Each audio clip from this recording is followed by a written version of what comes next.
एका ठिकाणी एका परिसरामध्ये राहणारी एक तरुणी होती आणि त्या तरुणीची एका तरुणाबरोबर ओळख झालेली होती। आता ओळख झाली, ओळखीचं रूपांतर मैत्रीमध्ये झालं आणि मैत्रीचं रूपांतर प्रेमामध्ये झालं। मग प्रेमामध्ये रूपांतर झाल्यानंतर एकमेकांना समजून घेण्यासाठी, एकमेकांसोबत राहण्यासाठी त्या दोघा जणांनी एकमेकांसोबत राहण्याचा सुद्धा निर्णय घेतला आणि निर्णय घेतल्यानंतर दोघं जण लग्न न करताच लिव्ह इन मध्ये एकमेकांसोबत राहू लागले। आता दोघं जण एकमेकांसोबत राहू लागले, एकमेकांना समजून घेऊ लागले आणि लग्नाआधीच सगळं काही मनमोकळेपणानं करू लागले। बघता बघता यांच्या या जोडीला बरेच दिवस निघून गेले, पण मात्र जेव्हा यांच्यामध्ये वादविवाद वाढले तेव्हा घडलं होतं एक धक्कादायक प्रकरण, धक्कादायक घटना। नेमकं काय आहे संपूर्ण प्रकरण, कुठं घडली आहे घटना, हे आपलं अगदी सविस्तरपणे या व्हिडिओमध्ये बघायचं। पण जर तुम्ही अजूनही आपलं चॅनल सबस्क्राईब केलं नसेल तर लगेच सबस्क्राईब करून घ्या आणि बाजूला असणाऱ्या बेल नोटिफिकेशनला सुद्धा ऑन करायला विसरू नका।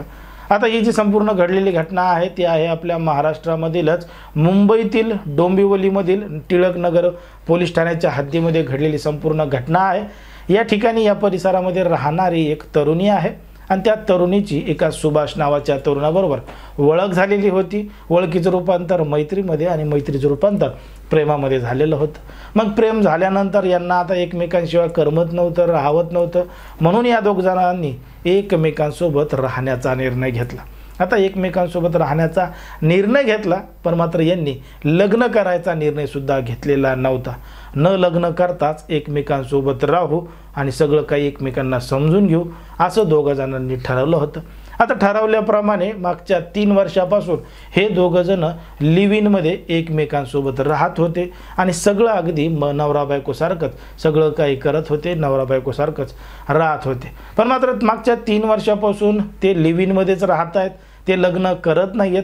म्हणून आता तरुणीला वाटू लागलं की हे लग्न केलं पाहिजे, लग्न करून सगळं काही सुरळीतपणानं झालं पाहिजे। पण मात्र हे सगळं लग्नाचा विषय आल्यानंतर ती जी तरुणी आहे आणि तो जो तरुण आहे या दोघांमध्ये खटके उडू लागले।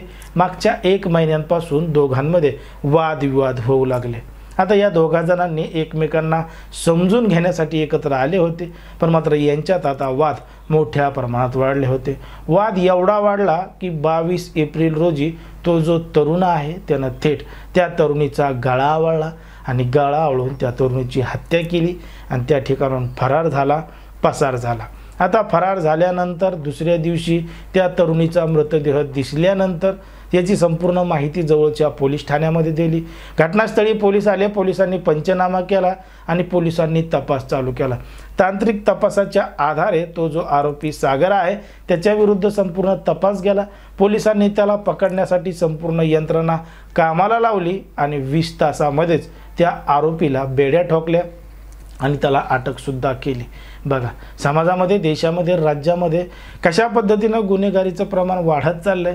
लव्ह मॅरेज काय असेल, प्रेम प्रकरणं काय असतील, विवाहबाह्य संबंध काय असतील, या संपूर्ण प्रकरणामध्ये कशा पद्धतीच्या घटना घडत आहेत। लोकांना एकमेकांना मारताना कुठल्याही गोष्टीची भीती वाटत नाहीये। त्यांची मानसिकता अशी नेमकी कशामुळे बदलत चालली आहे। आणि एकीकडं या दोघांना जर सोबत राहायचं होतं तर त्यांनी लग्न करायला पाहिजे होतं। जे त्या दोघांमध्ये आहे ते त्यांच्या घरी सांगायला पाहिजे होतं। एकतर घरच्यांनी सहमती दिली असती ना तर विरोध केला असता। दोन्हीपैकी कोणती तरी एक गोष्ट स्वीकारायला पाहिजे होती। पण मात्र अशी कुठलीही गोष्ट न करता थेट त्या तरुणानं त्या तरुणीची हत्या केल्यामुळं त्याच्यावर आता कायदेशीर कारवाई सुरू आहे आणि त्या तरुणीचा जीव सुद्धा गेलेला आहे। बघा, एखादा निर्णय कशा पद्धतीनं घातक ठरू शकतो हे आपल्याला या संपूर्ण प्रकरणावरून लक्षात येतं।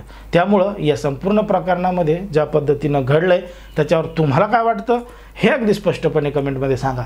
कारण की कोणाच्याही भावना दुखवणं, कोणाचंही मन दुखवणं हा आपला उद्देश नाही। समाजामध्ये जे घडतंय तेच सांगण्याचं काम आपण या ठिकाणी करत असतो।